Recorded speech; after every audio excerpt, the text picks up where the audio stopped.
At 67, Eleanor Brooks believed she had finally earned a peaceful life. 5 years had passed since her husband Richard had died after a long illness. The grief never truly disappeared, but time had softened its sharpest edges. She filled her days tending the flower gardens surrounding her Victorian home in Vermont and escaping whenever she pleased to her quiet lakeside cottage in New Hampshire. That cottage was more than a vacation home. Richard had surprised her with it on their 30th wedding anniversary, using money they had carefully saved together over decades. Every room held treasured memories: the fireplace where they spent snowy evenings, the dock where they watched sunsets, and the wraparound porch where they shared countless cups of coffee. Her only son, Nathan Brooks, and his wife Claire had been living in the upstairs apartment of Eleanor's main house for nearly 3 years. They claimed they were saving money for a home of their own. Eleanor never charged them rent because she believed helping family was the right thing to do. At first, Claire appeared grateful.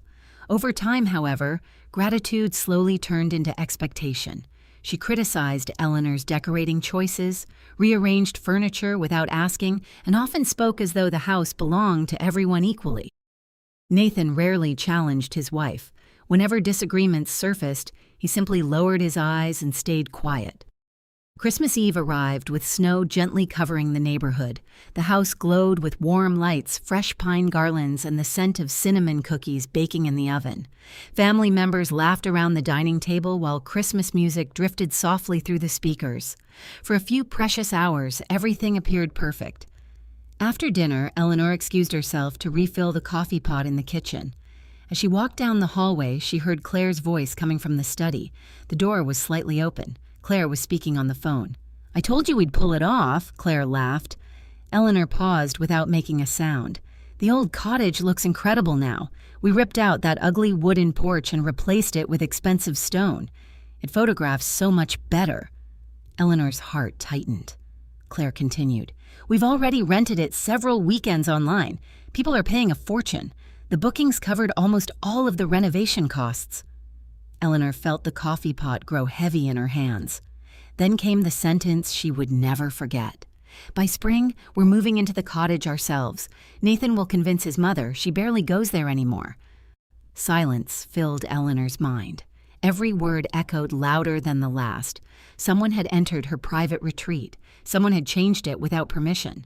Someone had earned money from property they did not own, and they were already planning to claim it as their future home.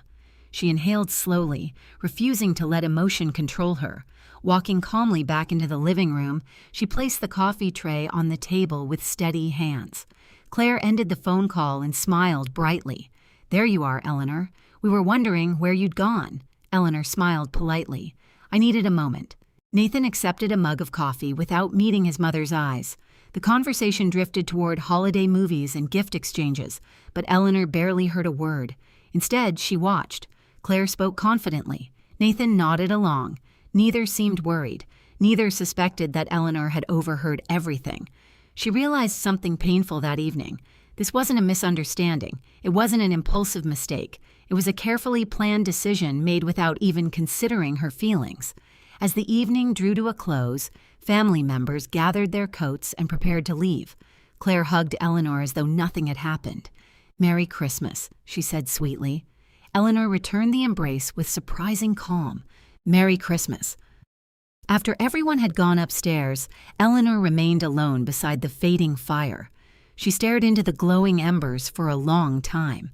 Tears threatened to appear. Instead, she reached for a notebook resting on the side table.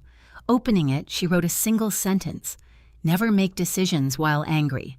Make them when your mind is clear." She closed the notebook. Outside, snow continued falling quietly. Inside, Eleanor's disappointment slowly transformed into determination. She wasn't interested in shouting. She didn't want revenge. She wanted something much more powerful. She wanted every choice to have its rightful consequence.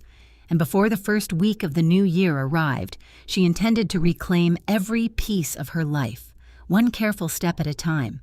The morning after Christmas arrived, wrapped in silence.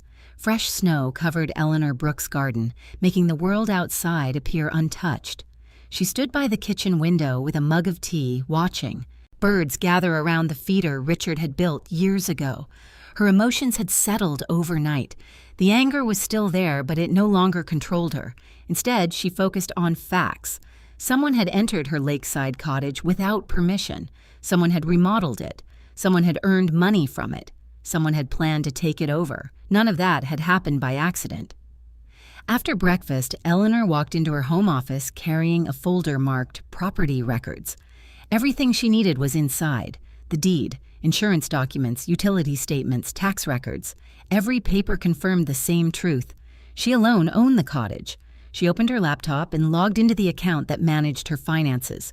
Years earlier, she had added Nathan as an emergency contact on one maintenance account in case something happened to her while traveling. She removed his access. The process took less than 2 minutes. No argument, no warning. Simply a quiet correction. Next, she searched online for the cottage. It didn't take long. There it was. Beautiful photographs displayed every room she had lovingly decorated over the years. The description praised the luxury stone patio and newly modernized outdoor space. Her stomach tightened. Claire had listed the property as a vacation rental. The calendar showed nearly every weekend reserved. Payments were being sent to an account Eleanor didn't recognize. She printed every page.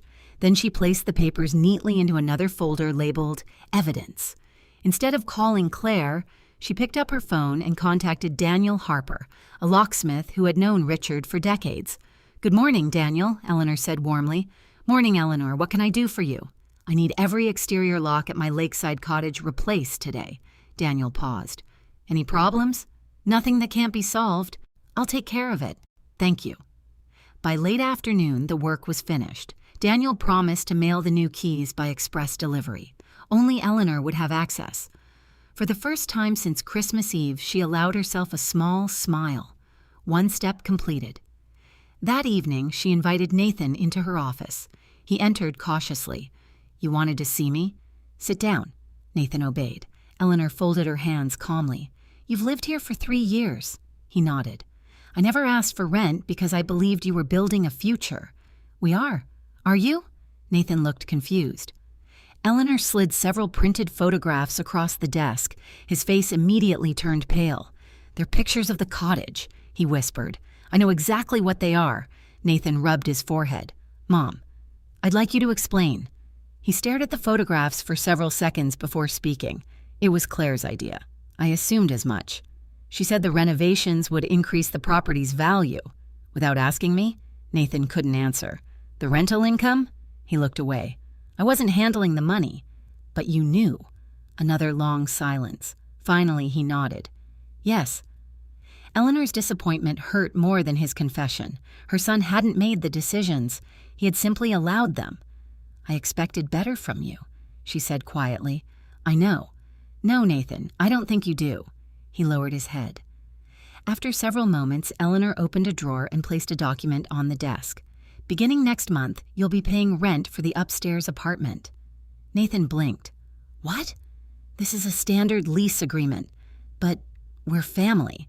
"We are. So why are you doing this?" "Because generosity should never be mistaken for permanent obligation." Nathan picked up the papers with trembling hands. "The rent is fair," Eleanor continued. "You'll also contribute toward utilities." Claire's footsteps echoed through the hallway. Nathan quickly folded the lease and slipped it inside his jacket. "Please don't tell Claire yet." Eleanor looked at him carefully. "Why?" "Because she'll explode."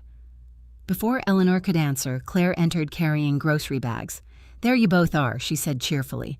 "What's going on?" Nathan forced a smile. "Nothing important." Claire studied them for a brief moment before shrugging and walking back toward the kitchen. After she disappeared, Nathan whispered, "I'll talk to her." Eleanor wasn't convinced. That night, she received confirmation that every lock at the cottage had been replaced. The new keys would arrive within 48 hours. She placed the confirmation email inside her evidence folder.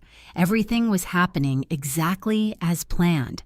She wasn't rushing, she wasn't arguing. She simply refused to allow anyone else to control what belonged to her. Upstairs, muffled laughter drifted through the ceiling. Claire sounded completely confident.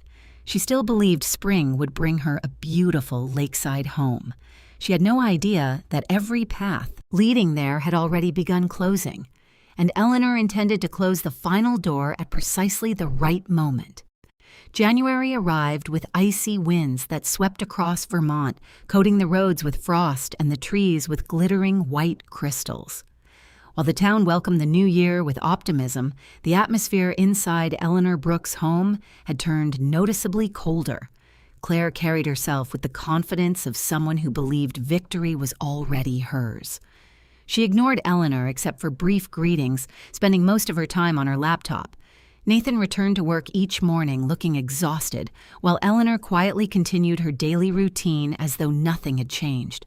The new keys to the lakeside cottage arrived by courier during the first week of January.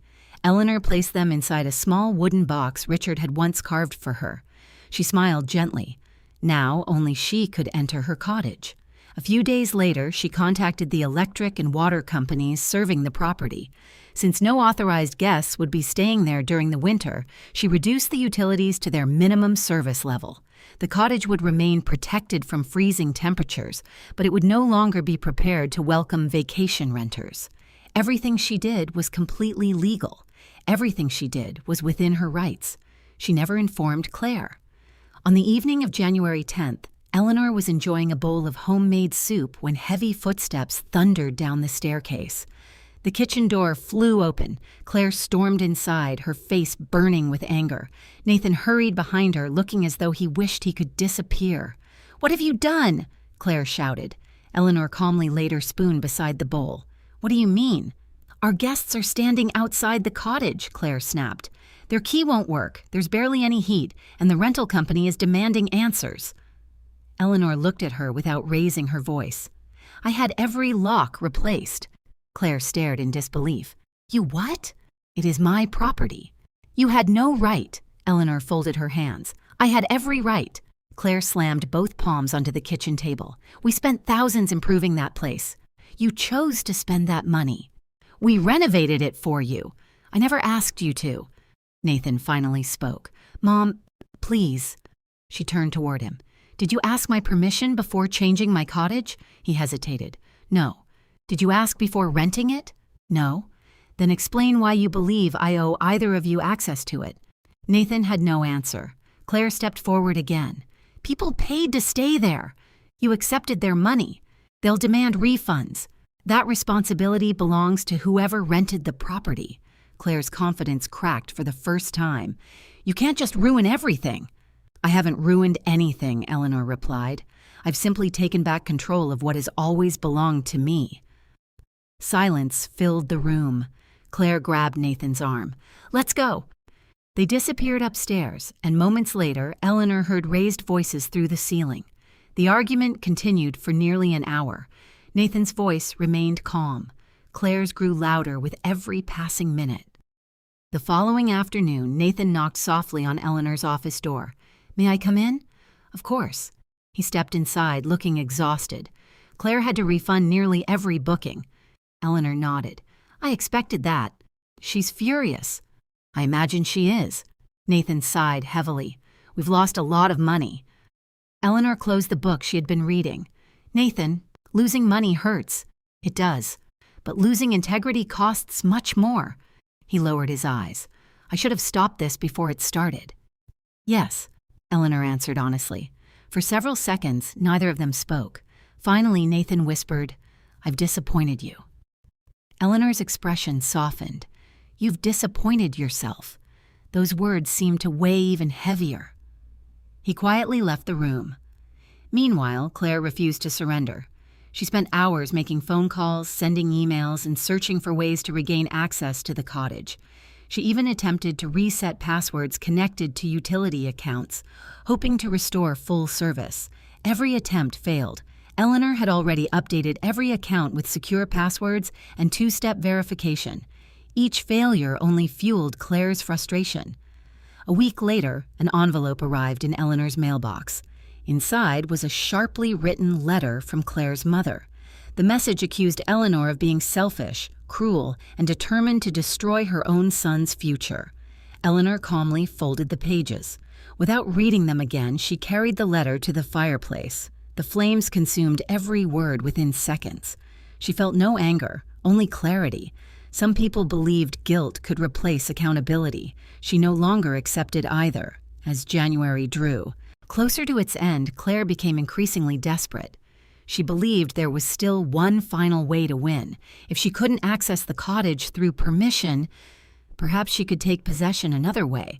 Eleanor had no idea what Claire was planning. But hundreds of miles away, at the quiet lakeside cottage, a loyal neighbor was watching over the property every single day. And before long, that watchful eye would change everything. By the final week of January, Claire's patience had completely disappeared. The mounting refunds, the failed rental business, and Eleanor's unwavering confidence had pushed her to a breaking point.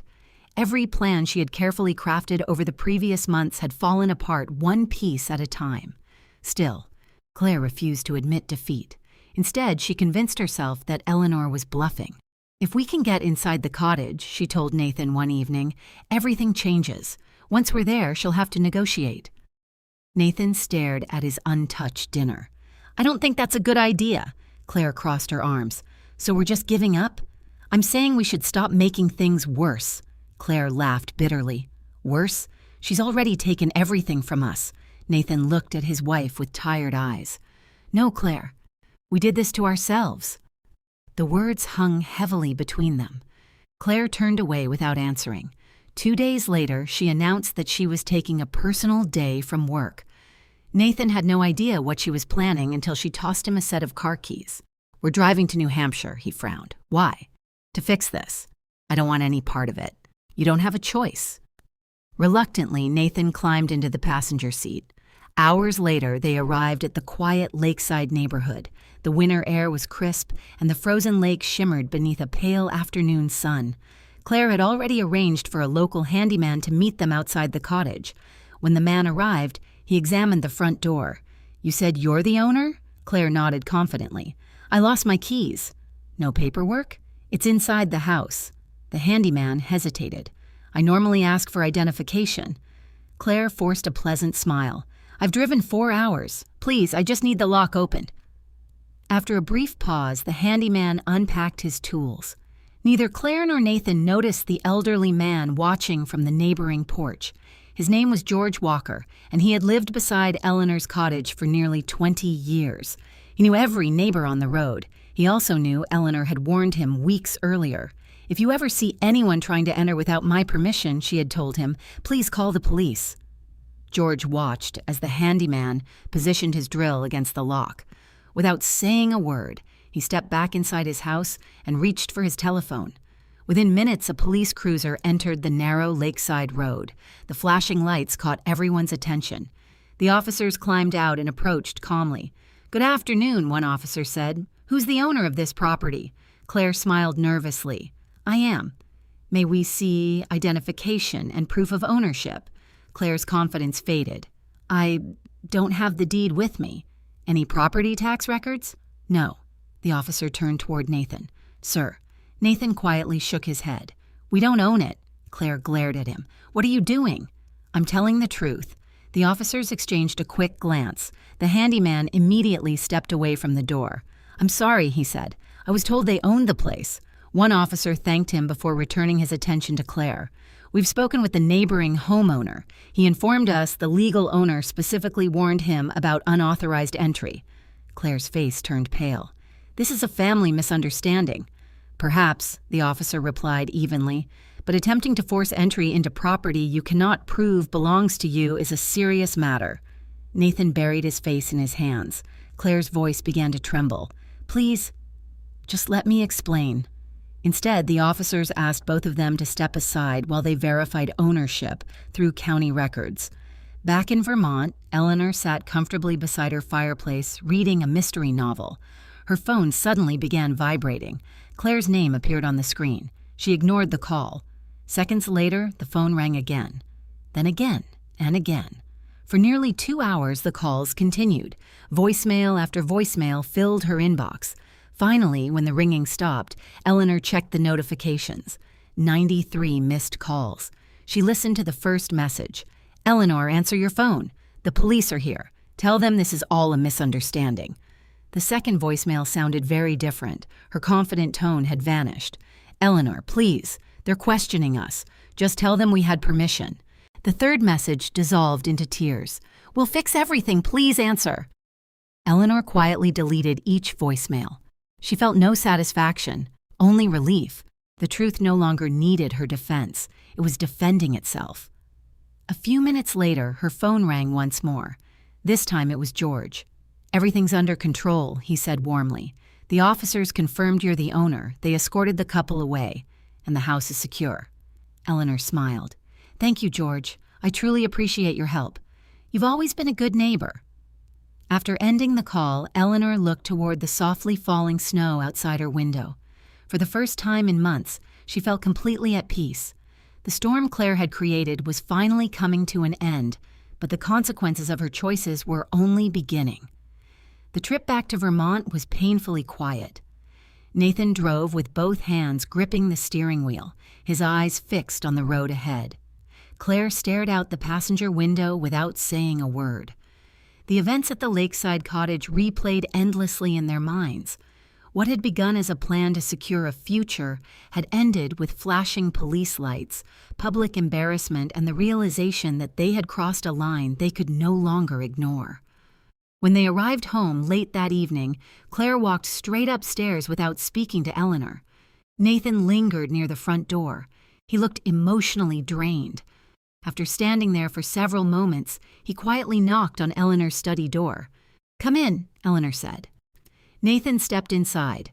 His shoulders slumped with exhaustion. "I'm sorry," he said softly. Eleanor closed the book she was reading. "Sit down." He lowered himself into the chair across from her desk. "I should have stopped everything before it got this far." "You should have.